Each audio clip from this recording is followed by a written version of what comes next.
Hola, ¿qué tal? Bienvenidos a un programa más de Identifícate, transmitido por Radio Croc.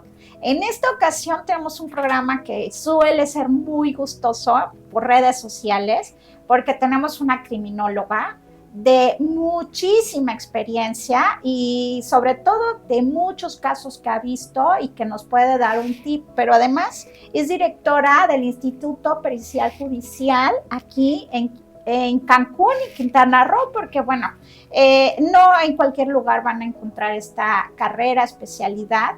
Y bueno, le damos la bienvenida a Dileri Olmedo Rosales, que es un gustazo tenerla aquí, porque además es una institución en Radio Croc. Ya nos contará esta anécdota. Bienvenida. Muchas gracias. Pues como siempre, invitarlos a todos ustedes a que nos sigan en las redes sociales. Estamos en el IPJ-oficial, en el Twitter y en el Insta. Y muy agradecida, como decías, Carlita, por conocerte. Gracias. No. Siempre creo que todo tiene un porqué y un para qué. Y nos conocimos en un evento ahí con nuestro amigo Sergio. Y siempre es como muy, para mí, un gusto venir. Decías bien, aquí con todos mis amigos de la Croc, mando un fuerte abrazo, por supuesto, a nuestro líder. Y cuando venía en camino, venía pensando todo lo que me une a la Croc hace muchos años. Yo llegué aquí porque fui maestra de Mayra hace mucho, en su primera licenciatura. Luego ella empezó a gustarle todas las ciencias forenses y estuvo con nosotros en el IPJ haciendo el diplomado hace muchos años, y de ahí surgió una amistad y surgió este lazo. Yo la quiero mucho a ella y a toda su familia, y bueno, ahorita también con Aarón y con toda la gente, y siempre es un gusto para mí estar aquí compartiendo. Oye, yo tengo, desde que te conocí dije, wow, ¿sabes? Creo que es Scully versión cancunense, quintanarroense. Bueno, ya si vives aquí, no sé de dónde seas, pero lo que traes a Cancún, a Quintana Roo, pues es bastante propositivo, porque especialistas en un área tristemente, pues necesaria para esclarecer muchas dudas. Propiamente, yo digo muchas dudas, esclarecer. Pero ¿en qué más te ayuda la criminología, que puede ser como, oye, es un beneficio al final de cuentas, algo duro de decir, pero ¿en qué más te ayuda, además de esclarecer dudas? Bueno, como comentábamos, hace muchos años yo llegué aquí a Cancún con un sueño que era dar clase, y como siempre se los digo a mis alumnos, empecé desde abajo, tocando puerta. Fui maestra, lo digo también con mucho orgullo, de todas las escuelas particulares aquí en Cancún, en especial. La última pública en la UCRO, di clase como abogada que soy, y eso me sirvió para empezar a conocer todos los planes de estudio y todos los mapas curriculares, y también cómo se desempeñaba cada una de las escuelas y conocer los perfiles. Esa fue como una estrategia que tuve de conocimiento en todas las escuelas, y específicamente en aquel entonces la única escuela que brindaba la licenciatura en Criminología y Criminalística era una escuela que estaba fuera de Cancún, que estaba en Valladolid, que es el CUF. Entonces la gente que quería estudiar Criminología y Criminalística se tenía que ir a vivir allá, porque es una escuela que les da habitación. Bien. Y entonces no había nada más. Solo era irte allá a vivir o pues irte a otro, pero pueblo otro quieto estado. Al final, o sea, digo, los beneficios de Valladolid, sí, que está en Yucatán, es que aunque hay un nivel académico muy bueno, pues todo es pueblo quieto, y a lo mejor todo se queda en el imaginario. Sí. Y aquí... Y además era como dejar tu casa. O sí, sea, no era como agarro mi mochila y en 20 minutos estoy en mi casa y regreso. O sea, no había esa posibilidad. Y entonces, ante esta carencia de una escuela especializada en criminología y criminalística, surge el Instituto Pericial Judicial, hace ya muchos años, en donde empezamos con un diplomado que se llamaba Criminología y Criminalística con PNL, que programación neurolingüística. O sea, ¿y en qué tiene que ver y entonces la programación neurolingüística? Así, Carlita, todo el mundo me preguntaba wow, y me decía, ¿y por qué metes la PNL en la criminología y la criminalística? Y yo siempre les decía, porque la PNL me había transformado la vida. Claro. A mí me transformó la vida porque a raíz de que empecé con este camino, mi vida se transformó y que yo tenía la necesidad de compartirlo con todo el mundo. O sea, yo siempre hay muchas entrevistas. Pero esto fue una herramienta a ti para decir, oye, voy a estar en algo muy fuerte, pero voy a equilibrarlo con algo muy positivo para que no me absorba, porque esto es rudo, o sea, el ámbito en el que rudo, pero no es una muerte como quisiéramos poéticamente de José Saramago y llega con el violinista, no, es algo macabro, cruel, doliente. Sí. Y entonces tú dijiste que huele mal. Sí, ¿no? Cuando llegamos a las necropsias. Una duda, ¿qué es la diferencia entre criminalística y criminología? O sea, perfecto. Hay una diferencia abismal. Sí.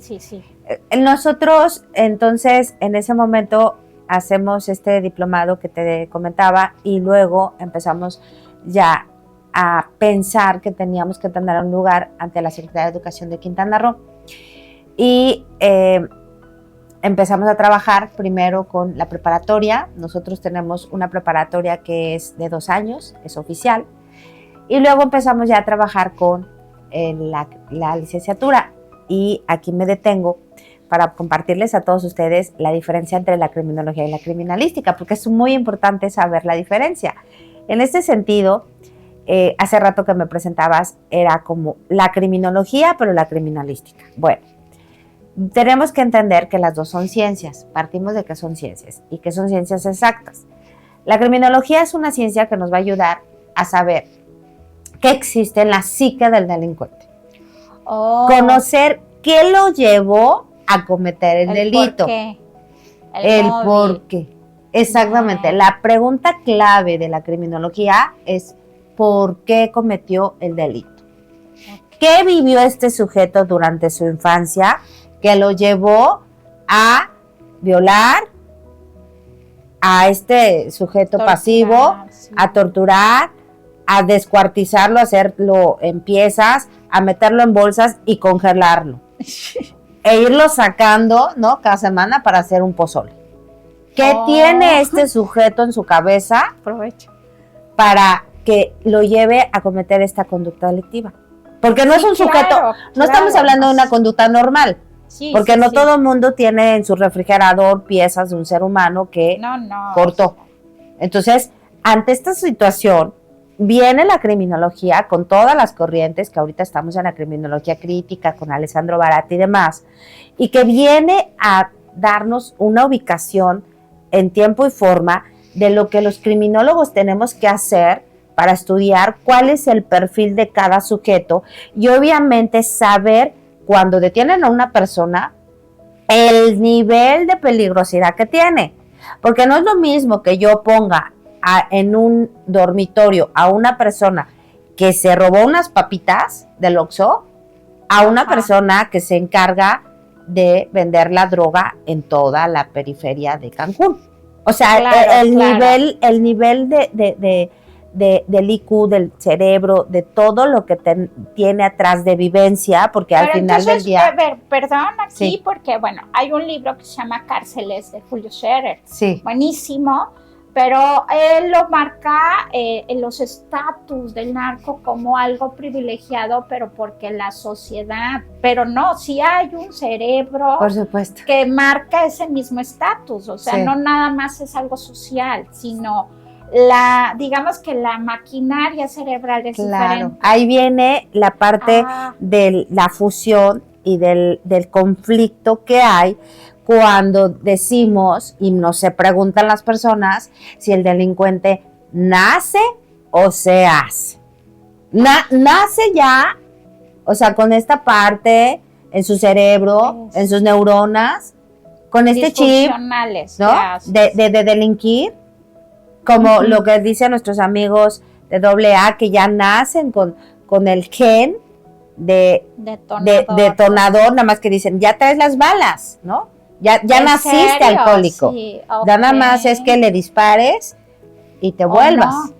Digo, así lo mismo, o no. Y aquí vienen las corrientes en cuestionar la criminología para entender si este sujeto nació delincuente, pero además se desarrolló en Tepito, en la Colonia Obrera, ¿no? Aquí en la 100. ¿En qué zonas tuviste tu desarrollo y tuviste que vivir viendo a tu papá que salía a trabajar y regresaba con 3 llantas, 2 espejos, y para él era trabajar? Hay un mapeo que tienes aquí en Cancún que digas, esta región es violenta y los por qué. O sea, ¿qué hay? ¿Más calor? ¿Hay menos agua? ¿Hay pobreza? Son factores, por supuesto.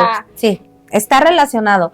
Siempre está relacionada, Carla, el tema de alguna manera en esta zona que hace tanto calor, y así lo vemos en el mundo, es un detonador para que pueda tener, obviamente, esta hambre, obvio, esta desesperación de poder salir y poder delinquir. Pero siempre se los digo a los compañeros y a mis alumnos, no significa que en las altas esferas o en las altas colonias donde hay dinero no se va a también cometer delitos, porque se cometen otro tipo de delitos. Y lo hemos tenido en la historia de sujetos que son altamente delictivos y que no se roban unas papitas, pero se roban millones. Claro. Entonces, aquí es lo que estamos hablando, bueno, a lo mejor de delitos como lo comentábamos cuando nos conocimos, este tipo de delitos contra mujeres, feminicidios, lesiones, violación, abuso sexual, etcétera, que tenemos nosotros que trabajar, obviamente desde una óptica también, como lo están haciendo ahorita nuestros jueces y magistrados con perspectiva de género, que afortunadamente tenemos esta aplicación y esta visión ya desde el derecho de cómo tenemos que hacer el trabajo. Desde la programación neurolingüística, sí es posible reorientar el cerebro para esa perspectiva de género. Sí. Y ahí lo metía. El primer módulo, en el primer diplomado, que así entramos al mercado, el primer módulo era la programación neurolingüística, y ahí tenía yo unos maestros increíbles que hacían todas las estrategias para programar la mente de todos mis alumnos para que ellos pudieran entender cómo podíamos ayudar a los sujetos activos del delito. O sea, no solo era como... ¿Se puede reprogramar un cerebro criminal? Sí. Así como la película de Naranja Mecánica. Sí, o sea, sí. Por supuesto, es real, es una ciencia, tiene resultados. Y yo en algunos momentos que he tenido... ¿Pero por qué no lo hacen en las cárceles? Es lo que te iba a decir. Okay. Algunos momentos que he tenido contacto con algunos directores en algunas administraciones, yo llevo a mis alumnos dentro de la parte de la licenciatura, y que ahora tenemos también la maestría en criminología y criminalística, llevo a los alumnos, por supuesto, a decirles que tenemos que tener contacto con todos estos procesados o reos, y cómo podemos llevar este instrumento para que ellos puedan empezar a cambiar. Es muy difícil, si no te voy a venir a mentir, no. O sea, es un trabajo muy complicado, porque dice Bob Proctor que no solamente es decretar y soy feliz, sino es una sensación, y es desde un sentimiento de... no solo es decretar, porque mi frase con la que siempre cierro mis clases es, y recuerda que lo más importante es cuidar nuestros decretos. Esa ha sido mi frase durante más de 10 años, pero ahora estoy trabajando con todos mis alumnos como directora, no solo es cuida tus decretos, sino también siéntelos, trabájalos, con pasión, es con sentir, no es estoy feliz. No es maquinita. No es nada más repetir, sino también es como con esta intención, porque trabajamos mucho con la intención. Entonces, regresando a esta parte de la diferencia, por otro lado, la criminalística es una ciencia también que va a estudiar el lugar de intervención, donde se cometió el delito. Y ahí entran los peritos en criminalística, que son todos estos peritos también de la fiscalía, que van a ayudar a llegar al lugar de intervención para poder determinar y trabajar cómo se cometió el delito. Aquí vienen 5 preguntas clave. Sí, como delegar responsivas, ¿no? El por qué ya entendimos, pero todo se... ¿Quién lo cometió? Okay. ¿Cómo lo cometió? ¿Dónde lo cometió? ¿Con qué lo cometió? Okay. ¿Y en qué? O sea, son preguntas clave que nosotros como criminalistas tenemos que responder y tenemos que darle seguimiento, y al llegar al lugar de intervención, hacer obviamente la protección, el embalaje, la fijación y el traslado a la fiscalía. Todos esos indicios que llegamos al lugar del hallazgo, porque aquí vamos a tener un lugar del hecho y un lugar del hallazgo, haz de cuenta que aquí se cometió un homicidio múltiple. Entonces tengo allá 3 cadáveres, aquí un feto, tengo todo el cuarto salpicado de sangre, entonces tengo las sábanas manchadas, tengo las cámaras con información.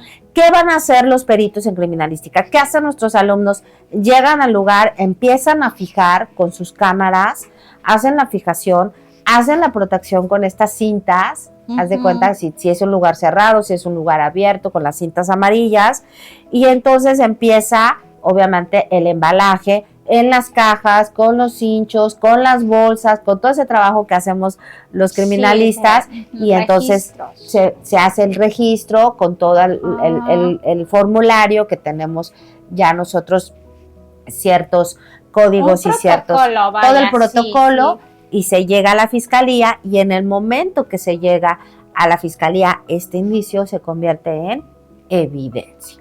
Una vez que la fiscalía tiene estas evidencias, hace este cotejo entre lo que tú me trajiste con lo que yo tengo con el sujeto que tengo ahí guardado. Es decir, a lo mejor tú me trajiste una huella de zapato, de tenis, del pasto, de la tierra, donde el sujeto puso su huella. Pero el sujeto dice que nunca estuvo, salió corriendo. Yo lo tengo los separos. Entonces, dame tu zapato, hago el match, hago este cotejo de la huella que traigo con la huella del sujeto, y entonces resulta, de acuerdo a todos los principios, que son 7 principios de la criminalística, que efectivamente este sujeto estuvo en el lugar de intervención. Y así como te lo digo con el tema de la huella, lo puedo hacer también con las mordeduras. Ahí entra también la parte de la deontología forense. ¿Por qué?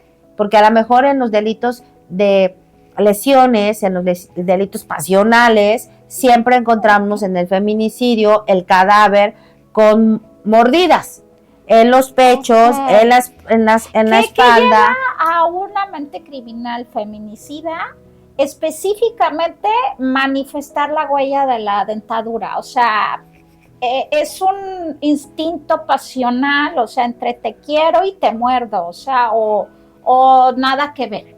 Digo, es una duda, o sea, casi siempre cuando estamos en presencia en las necropsias, que algún día me gustaría invitarte y que veas un cuerpo cuando es la causa de la muerte es por feminicidio, pues te vas a encontrar un cadáver de una mujer altamente, si es una situación pasional, muy, muy lesionada, muy, muy maltratada. Hemos visto cosas impresionantes. Hace muchos años tuvimos un caso que saltó mucho aquí en la prensa, porque era una perito de la fiscalía.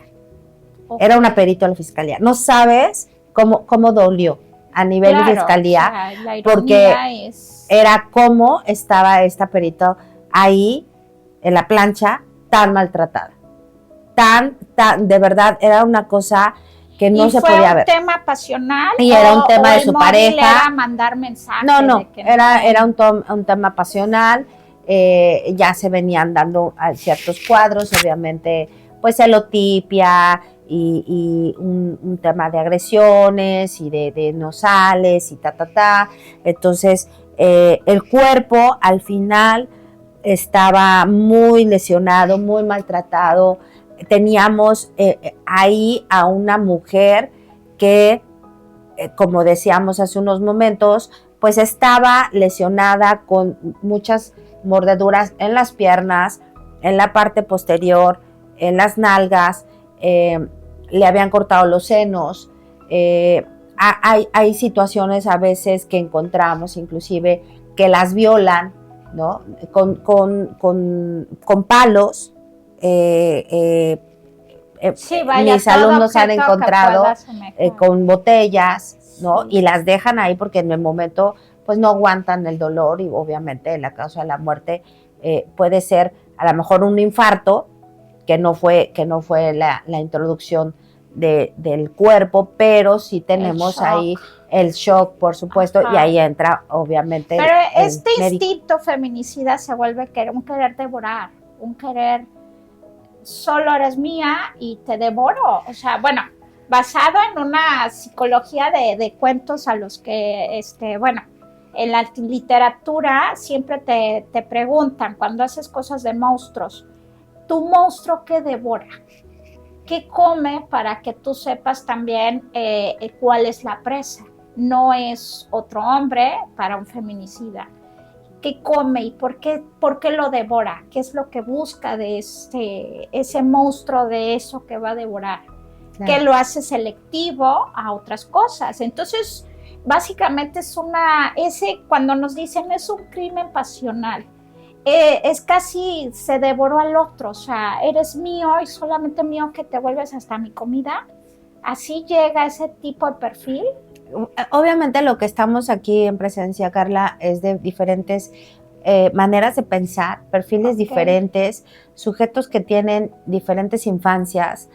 Lo que pongo en la mesa es que muchos de estos sujetos, por supuesto, tienen esta forma de marcar, es como marcar mi territorio de eres mía. ¿Cuántas veces no hemos visto a estas señoritas que están todos con moretones, ¿no? Todo el cuello. Pues es que de hecho dicen, o sea, cuidado con las mordidas, que si no son juegos, o sea, aguas. Sí, porque son mensajes al final del día de eres mía, ¿no? O sea, el mensaje es ese de yo te dejé aquí una huella porque eres mía. Te marco como ganado. O sea, sí, no, es que yo platicando con gente machista, o sea, de hecho les llaman la hembra y eso me puede mucho, o sea, escuchar un adjetivo así a mí me puede mucho y me prenden las alertas, aunque sean mínimas. Sí, por supuesto. Entonces, eso también a las jovencitas, claro, y a las jovencitas mujeres. Tiene que, y es parte de la casa. Al final del día, en la criminología, lo que nosotros resolvemos y tenemos como conclusión es que la educación es en la casa. O sea, siempre la pregunta es, ¿y cómo evitamos? Claro. Educando bien a nuestros hijos. Y si también ves que tu hijo es un poco o mucho violento también. Empezar a trabajar, la programación neurolingüística sí es. Y hay muchísimas herramientas. Claro. Digo, a mí me cambió la vida la PNL, pero hay muchas más herramientas ahora. Psicología. Sí, claro. Y ahora con toda la parte el avance que tenemos con la inteligencia artificial y demás, hay unos instrumentos y hay ahora unos sistemas increíbles que pueden ayudar mucho a nuestros jóvenes, a nuestros niños. Yo lo veo ahorita con la prepa, es bien interesante, porque además, Carla, tú lo sabes, Cancún es muy complicado. O sea, Cancún es un lugar donde venimos personas de muchos lugares, es una ciudad enorme donde los niños desafortunadamente están solos, los papás tienen que salir todo el día a trabajar y los niños tienen que crecer solos con una llave en el cuello y ahí tenemos realmente los resultados cuando tienen 17, 20 años, porque tenemos a jóvenes delinquiendo. Yo lo tengo en la prepa, a niños de 15 años consumiendo. que son cuestiones alarmantes, pero que cada vez es más jóvenes empiezan a delinquir y empiezan a consumir. Oye, ¿y cómo una mujer como tú, guapa, que a lo mejor tuviste este ímpetu de otra opción, bailarina, cómo llegas a este tipo de carrera, de trabajo, de modo de vida y dices, sí, o sea, lo hago? Si sigue siendo princesa, digo, porque a veces dices, oye, pues si está metida ahí, pues claro que se vuelve un monstruo, así, perdón las enfermeras, pero a veces sí, la personalidad de una enfermera es de un hartazgo por tanta queja y todo, y mis respetos, pero se moldean un poquito y a veces tu entorno laboral te puede moldear, pero a ti no, ya nos explicaste por qué, pero ¿cómo llegas a este tipo de actividad, de perfil? ¿Y qué te dijeron? Sí, yo creo que tú, al final del día, fíjate, esa pregunta me la han hecho mucho y por eso te decía que fuéramos en algún momento juntas a una necropsia. Así claro. Como me ves, yo ya tengo mis uniformes que están muy bonitos, bordados y todos, pero tiene uno que ponerse un uniforme y yo siempre he sido muy profesional, me tomo las cosas muy en serio, tanto como abogada, como criminalista y como criminóloga. Trato de compartirles a los alumnos que para estar en este camino de las ciencias forenses y jurídicas, tiene uno que tener ciertas características. Y soy muy clara y no veo el tema, a lo mejor y está mal, pero no veo el tema tanto económico, sino más de perfiles y de pasión, porque yo no quisiera que terminaran después de 3 años una licenciatura y que se encontraran con una realidad que no es. No es rosa, no es zapatilla y perfume. Pero sí lo paga, o sea, lo que puede ganar un criminólogo o criminalística, vale la pena también para decir, voy a hacer toda esta recreación y todo, pero económicamente pues hay ese balance. Sí, o también están como los periodistas, que a veces es amor al arte, o sea, digo, es una pregunta sí, que también puede decir. Lo que pasa es que en esta vertiente de cuando estudias la licenciatura hay 2 caminos. Todos los alumnos quieren ser peritos oficiales, quieren ser peritos de la fiscalía, pero yo siempre trabajo con sus mentes y siempre les digo que vayan por el otro camino del éxito, donde pueden ser peritos particulares y ganar muy bien. Okay. Y ganar con 1 o 2 dictámenes periciales al año, como los abogados. Okay. No necesitas llevar montones de asuntos para vivir bien. Puedes llevar 2 o 3 asuntos muy buenos y ganar bien. Depende. Yo siempre les digo a mis alumnos, ¿cómo te quieres vender? ¿Caro? Pues entonces tienes que invertir en tu mente, en tu capacitación. Claro. O sea, no solo es la licenciatura, te tienes que ir con la maestría y después con el doctorado. Hay medianos criminólogos y hay sumamente exitosos como los que tú dices. Sí, como todo, por supuesto. O sea, yo vengo de una ¿cuál es el que hace mediano? ciudad. ¿El que lo hizo todo así y ahí se va? ¿Y el que es exitoso? Te das cuenta desde que cuando llegan a las audiencias, Carla. O sea, hay peritos a nivel nacional y a nivel internacional que te cobran por hora, como los abogados. Su tiempo es oro. Una asesoría la tienes que pagar en dólares. O sea, llevan los asuntos más característicos y más relevantes de nuestra nación. Y así como llevan esos asuntos tan importantes, cobran, porque tienen todo el sistema y todos los equipos de punta. Le han invertido, ¿no? Se van a otros países, Alemania, Argentina. O sea, realmente traen toda una maquinaria. Claro, y tú lo ves en las audiencias, cómo llegan, cuánta gente, cuánto equipo traen, tanto humano como de máquinas, cómo llegan a levantar sus huellas, cómo llegan a hacer la parte de los dictámenes. Aquí la tecnología tiene mucho que ver para decir, oye, o sea, ya te escanearon todo y ni cuenta te diste. Claro. Y desde que eres estudiante te das cuenta, Ya le ganaron a una tía que escaneaba todo. Así. Cuando llegan los alumnos, es esta parte de, ¿y cuánto tengo que invertir? Porque es difícil que el estudiante tome la decisión apoyado de la familia. Hay muchos y la mayoría se quedan. Yo tengo muchas personas que conozco y ya grandes me dicen, es que era mi sueño, ¿no? Pero mi papá y mi mamá no me dejaron porque pagaban. Ok. Ahorita las generaciones son diferentes. Los chicos y las chicas se imponen y dicen, yo quiero estudiar, voy a estudiar esta carrera. Los papás van no claros y no muy felices y van, los inscriben y la primera pregunta es ¿cuánto? ¿No? O sea, tengo que invertir mucho, o sea, en la carrera. Y es como ustedes quieran. O sea, hay kits, paquetes de criminalistas muy grandes. Alegría.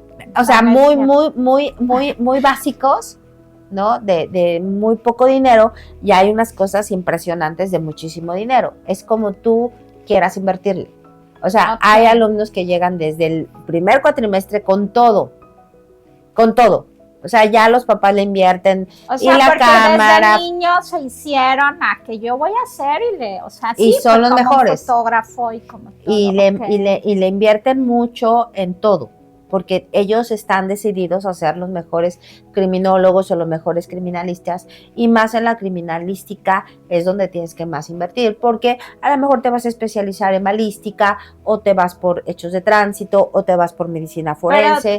Pero digo, perdón la interrupción, pero a veces hay gente que tiene todo el equipo, como un fotógrafo, perdón la analogía, pero hay fotógrafos con equipos impresionantemente buenos, pero son malos. Sí. O sea, o no tienen suerte, porque también hay suerte de fotógrafo, pero obvio. Sí puede pasar claro, esto de que, supuesto. O sea, siento que tiene un olfato y no lo tiene. Sí. Digo, a mí, yo no necesito tanto para ser periodista, porque yo considero que tengo un olfato. Sí. O sea, olfateo, digo, aquí esto huele a noticia, y esto huele a chisme, y esto no me interesa, y esto no. Sí. O sea, es un olfato. Así es. Sí, pero así es en la vida. Así es en la vida, bueno, hay Carla. gente muy torpe que no sí, saca por el olfato. supuesto. Sí. Y te ha tocado ver eso. Sí, por supuesto. Y además, lo más fabuloso, ¿tú has dado clase? Sí, claro, también soy docente universitaria y ahora de neurodivergencias. ¿Sabes de lo que hablo? Sí. Uno como docente se para y dice, este es el bueno, este es el no tan bueno, el crítico, el que no, sí, el que sí le rueda, el que desde la primera pregunta te das cuenta que tiene un éxito seguro, que la va a armar. O sea, así es. Es muy bonito, porque ya cuando somos maestras con trayectoria, yo me doy perfectamente cuenta cuando traen ya, yo les digo más a los abogados, para ser abogado tienes que tener ciertas características. La misión, se podría decir. El carácter, de entrada el carácter, ¿no? Porque si no traes el carácter de abogado, o sea, yo les digo, cámbiate, vete a enfermería, vete a contabilidad, aquí no es, por aquí no es. O sea, tienes esa valentía de decirlo. ¿Y qué hacen cuando las personas dicen, no, es que yo tengo un sexto sentido? Y dices, no, lo que tienes es dinero y equipo, pero no tienes ese talento. ¿Y qué pasa? O sea, ¿cómo se lo dices y qué anécdota has tenido? Porque realmente en la parte de la criminología y criminalística no me ha tocado decirlo tan contundente, pero sí en derecho sí he sido más clara. En derecho, porque al final del día en las otras materias pues te vas puliendo con el camino, pero creo que las tres áreas que yo manejo, Carla, sí son mucho de carácter y de personalidad y de sentido. O sea, tú no le puedes decir a alguien que quieres dedicarte a ser criminalista cuando llegas a la necropsia y te desmayas. O sea, cuando estoy en la calle y huele a muerte y ya no quiere entrar la niña y se pone a llorar, ¿no? O cuando ve al muerto y se tambalea y se me cae, porque yo los meto y llevamos tacos y llevamos comida y tenemos que estar comiendo y las larvas y de petrefacto. Sí. O sea, no es fácil, pero hay personas que no lo dominan, no controlan su estómago. Y entonces, claro, si no lo logras controlar ahí, pues menos afuera. Cuando tengas la carga de trabajo, la presión de trabajo, es muy difícil. Porque además, trabajar en Cancún, si es que este alumno se va a querer quedar a trabajar aquí, Cancún ya no es lo que era antes. Cuando yo venía aquí, o sea, hace 10 años era otra Cancún. Nosotros teníamos que esperar semanas para un putrefacto. Era, fiesta, ¿no? Cada 3 semanas o 4, y era, hay oxiso, no, 3 días, 4, o sea, era, espérate, ahora espérate a que los acomodemos porque ya no entran, ¿no? O sea, es una cosa que ha cambiado mucho. Claro, más gente, más también gente que se asienta, atribuimos mucho al consumo de drogas, de alcohol, pero bueno, eso incrementa. O sea, ya como periodista lo que he llegado a ver, pues sí, también dices, hay muchos factores ya que obedecen a que la gente sea más proclive al crimen, pero no es cierto. A lo mejor son las mentes y también que se junta más gente, puede ser. O sea, porque la mente criminal nace. Sí. Se puede hacer colateralmente, pero el que ya maquila toda una serie de, o sea, los seriales y todo, pues esos son también escasos. Sin embargo, se pueden ver cuando la gente se acumula más o andan más dispersas. ¿Te ha tocado llevar un seguimiento de algún asesino serial aquí? Aquí en Cancún no, pero en la Ciudad de México, antes de llegar, yo fui juez de instrucción. Antes de la reforma del 2008 me tocó llevar esta capacitación, no solo como juez, sino también tuve la capacitación como perito en criminalística y también la capacitación en policía ministerial por parte de la Secretaría de Gobernación. Te estoy hablando de hace muchos años, donde nosotros teníamos que tomar las capacitaciones en diversos momentos y había una evaluación y la Secretaría de Gobernación nos timbraba como capacitadores. Yo llego aquí a Cancún con estas capacitaciones, obviamente con la experiencia de haber sido juez, con el sistema de justicia penal, que en aquel entonces aquí no se había implementado. Era novedoso.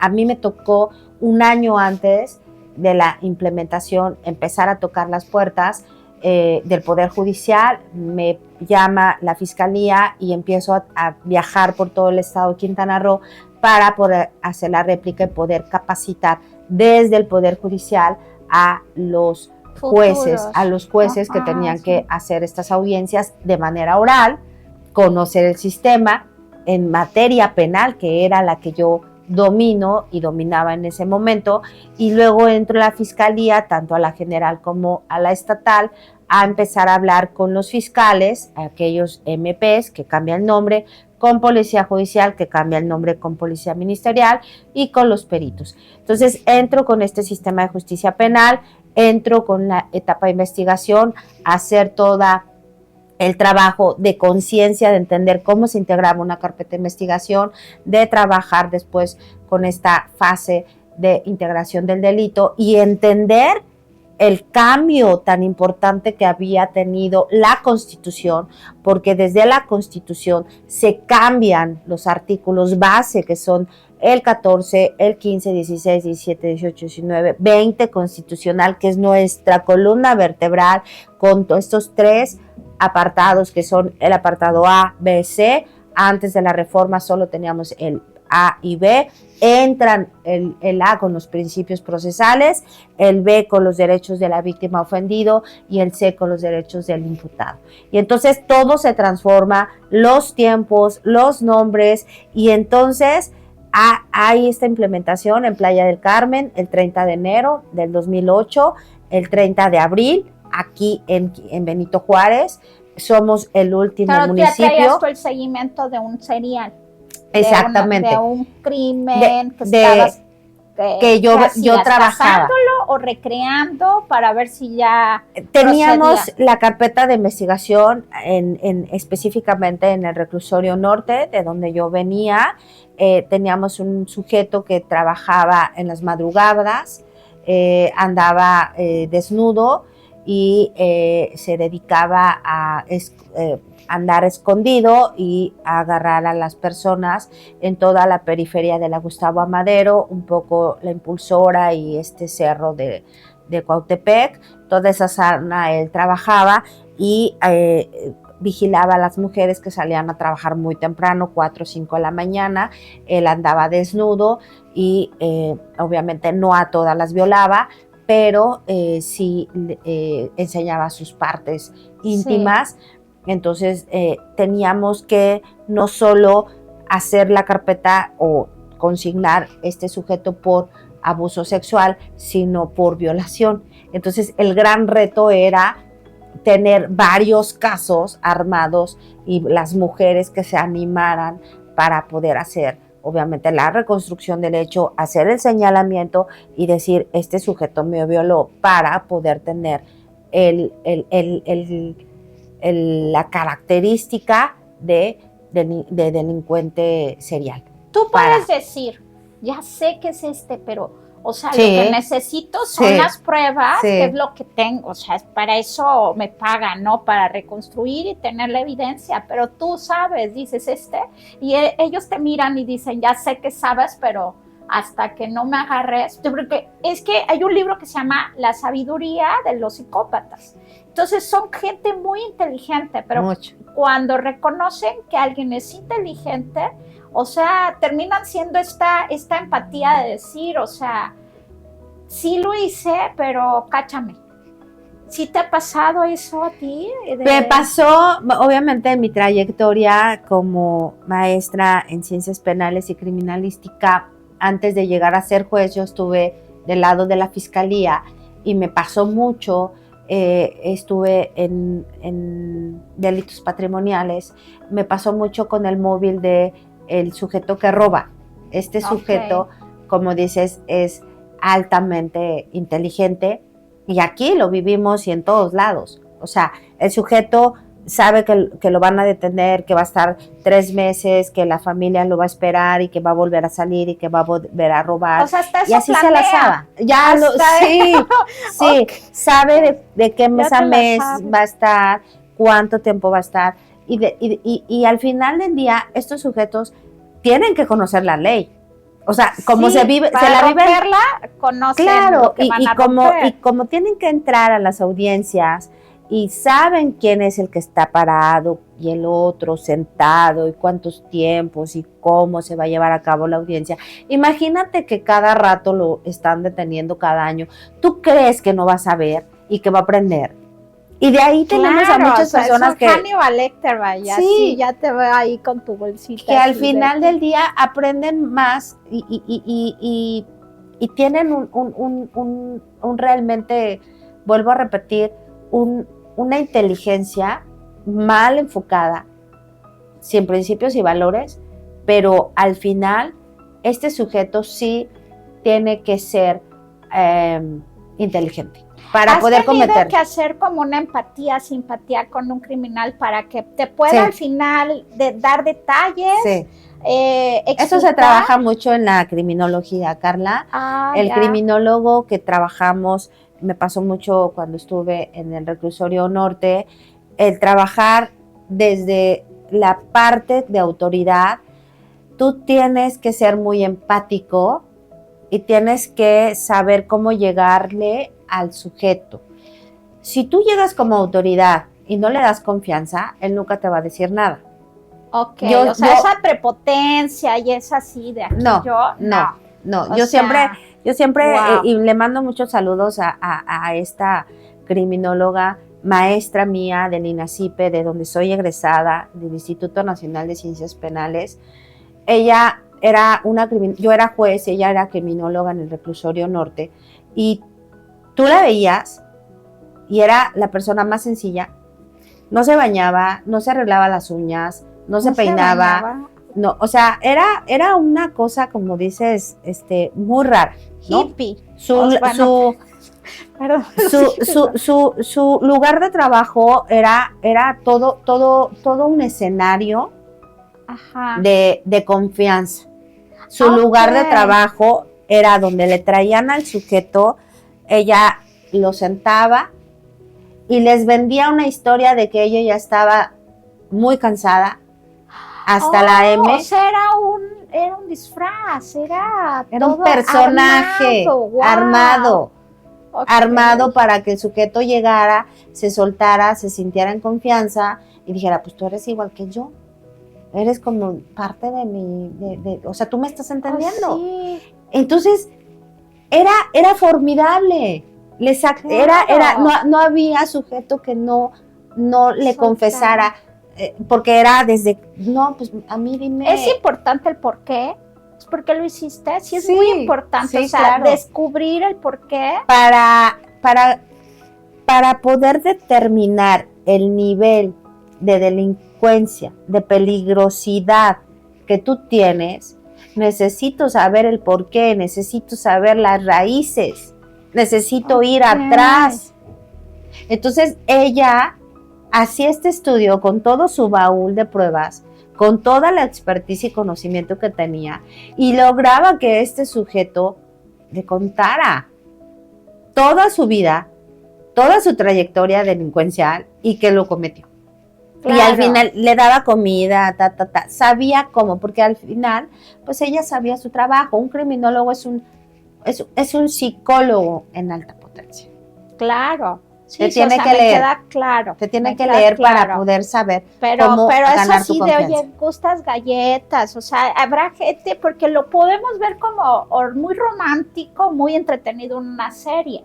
Y hay gente que va en contra de esas series porque dicen, romantizan, están haciendo apología, pero al final es ese trabajo que terminan haciendo de cómo vas tirando anzuelitos para que esta gente saque todo.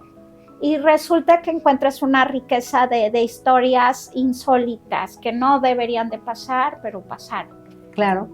Entonces al final no resulta como morboso estar viendo estas series, sino ver cómo un investigador, un criminólogo va desenrollando toda una serie o sea, los pliegues del cerebro los va haciendo lisitos. ¿Eso? ¿Así? Ay, sí, no, bueno, es que también, o sea, me encanta eso. Sí, ya vi, porque aparte eres una mujer culta, entonces traes un respaldo de lecturas y de conocimiento y de autores. Lo que vi en Veracruz no me dejó muy bien emocionalmente, porque sí llegué a ver cosas fuertes.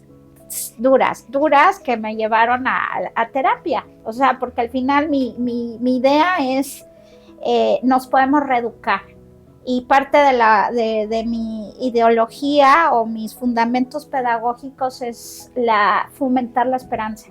Entonces yo decía, esto no me prepararon en mi carrera de periodismo, pero lo estoy viendo, pero ¿cómo hacemos para que la psique no se dañe? Porque los periodistas, ojo, deberían de estar bajo observación por todo lo que llegan a ver sin una herramienta que tú sí les das a tus alumnos. O sea, la programación neurolingüística es decir, oye, vas a estar en algo duro, pero tienes que buscar anclas de esperanza, de fe, de alegría, frases motivacionales, aunque sean mínimas, porque si no, sí te pegan la psique. Por supuesto. Quedan muy, muy lastimados. O sea, más y esa es la diferencia que yo creo vemos y que también me hacen esta pregunta, ¿por qué estudiar en el IPJ? ¿Por qué es diferente? Porque nosotros desde el inicio, cuando empezamos con este proyecto, fue con un claro objetivo de aportar educación a Quintana Roo, pero de manera diferente. Yo siempre se los digo a mis alumnos, no eres una matrícula, y a pesar de que hemos crecido muchísimo, o sea, no eres un número. Y yo sigo trabajando con eso, yo me sigo parando enfrente de mis alumnos, no los conozco a todos, pero mi presencia es fundamental para saber que están ahí y lo que traigo y lo que puedo inyectar, esta fuerza que Dios me dio, este ímpetu que tengo, esta pasión por la educación, que ellos sepan que lo van a lograr, si es que quieren. Porque al final del día, cada alumno que se inscribe en el IPJ es para tener un certificado de prepa, un título de licenciatura o un título de maestría. Un logro. Y es un logro, no solo académico, sino a nivel personal. El domingo entregué un título a una señora y le decía, ya no eres Vanessa Sosa, ya eres la licenciada Vanessa. Ya te posicionas ante tus hijos, ante tu esposo, ante la sociedad de manera diferente. Este papel que con sacrificio trabajaste 3 años, de desvelo, de correr, de dinero, de sacrificio, porque tú lo sabes, lo que cuesta estudiar. Sí, sí, claro, me queda claro. Bueno, pues yo creo que mensajes muy positivos, ya diste uno muy bueno.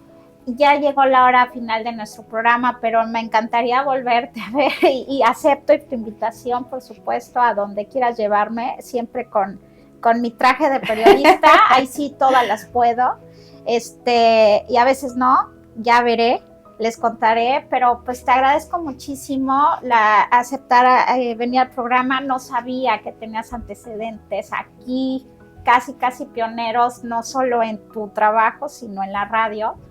Y pues bueno, para mí un gusto, un orgullo, de verdad, muy agradecida. Algo más y pues bueno, voten y la volvemos a traer.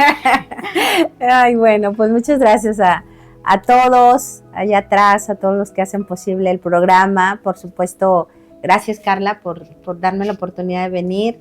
Para mí es un placer estar contigo, conocerte. Gracias. Desde que te conocí creo que eres una mujer muy, muy valiosa, muy sabia, muy entregada. Te veo con mucha pasión a lo que haces. Sí. Entonces, gracias a todo el equipo y gracias a la CRO que siempre nos abre las puertas y nos hace que podamos aportar para esta sociedad. Que esto de verdad, yo lo conocí cuando me lo contaban que era un sueño, que iban a estar por la Donceles y ahora que lo veo, pues muchas felicidades. Muchas gracias. Gracias. Síganos pronto.